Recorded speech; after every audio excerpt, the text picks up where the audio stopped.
Searching the list of requirements in getting passport? Are you having a hard time? Did it drive you crazy? Well, let's make it simple.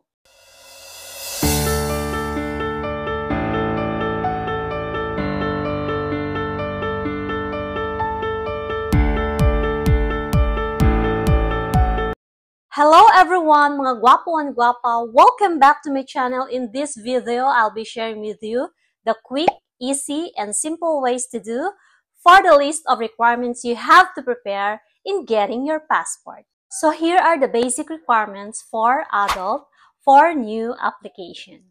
So first is the confirmed online appointment. So kailangan po natin mag-book through online ng schedule through DFA system. So, gumawa na po ako ng video guys regarding tutorial on how to confirm your book online appointment in getting your passport. So, ito po yung video na ito guys. Okay?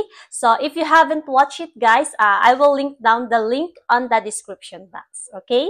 So, next is the application form. So, ganito po yung itsura ng form kapag po tayo is mag-fill up. Through online po ang fill up nito guys ha, okay? Then third po is the PSA birth certificate. So magdala po kayo ng original and photocopy, okay? Then next po is magdala po tayo ng valid IDs. So ito po yung mga example ng mga acceptable IDs kapag po tayo is mag-a-apply ng passport, okay? Then, take note guys, for the married women, kapag po tayo is gagamitin natin ang apelyido ng ating asawa, need po nating magdala ng PSA marriage certificate. Okay? Then, for the last is your personal appearance in application for your passport. Then, next po is the renewal application for adults. So, yung mga requirements po na binigay ko nung nauna, so same lang din po yung dadalhin nyo. Ang kaibahan lang po dito is, dadalhin nyo po yung current passport nyo or yung old passport. Okay? For the recap for adult application ng new and renewal, ito po yung list, okay? So, ang kahibahan lang po is sa renewal, kailangan po nating magdala ng old passport, alright? So, in case naman po nawala yung ating valid or expired passport, so ito po yung mga dapat nating gawin. Police report in English, notarized affidavit of loss in English also, and mag-a-add po tayo ng penalty that costs 350 pesos. Then, if our passport has been mutilated or damaged, ito naman po yung required nating gawin. Notarized affidavit of explanation and penalty po na 350 pesos. Then, punta naman po tayo sa mga minor applicants. So, ito po yung mga basic requirements. So, confirmed online appointment. Next is yung form na need po nating fill upon all the necessary information, PSA birth certificate nung minor, valid IDs ng minor and adult na kasama po niya, and last is the personal appearance ng minor and also nung adult na kasama po niya or yung guardian. Okay? So, magdala na lang din po kayo ng documents na nagpapatunay na kayo po yung parent or guardian nung kasama nyong bata. Okay?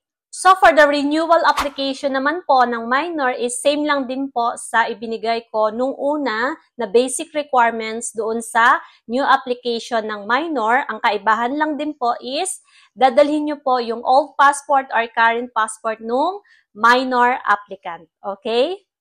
For the recap for minor applicant for new and renewal, here are the lists. So, ang pinagkaiba lang po ay dadalhin ang old passport for renewal application ng minor. So, in case naman po nawala yung valid or expired passport ng minor applicant, same requirements lang din po ang hinihingi doon sa adult applicant. Okay? So, ang kaibahan lang po is doon sa police report and sa affidavit of loss, syempre po, ang gagawa po nun is yung guardian or yung parent ang gagawa nung report at magsasign. Okay? Then, for the passport releasing, so ito po yung mga need nating dalhin. So, original receipt from DFA, valid IDs, at old passport for the renewal application. Okay? So, take note guys, ang mga passport na hindi po na-claim after 1 year, so ito po is maka-cancel. Okay?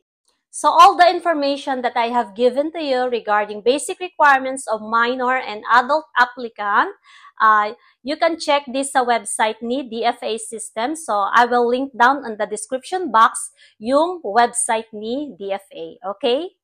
And that's it for this video, guys. Hope you find this video informative. Don't forget to click the subscribe button and hit that notification bell so that you'll get notified whenever I uploaded my new videos. This is Inday Guapa, always saying, if you have a dream, there to make it happen. Bye! Thank you all for watching this here video. Please like and subscribe and follow. Much love from Little Yas to each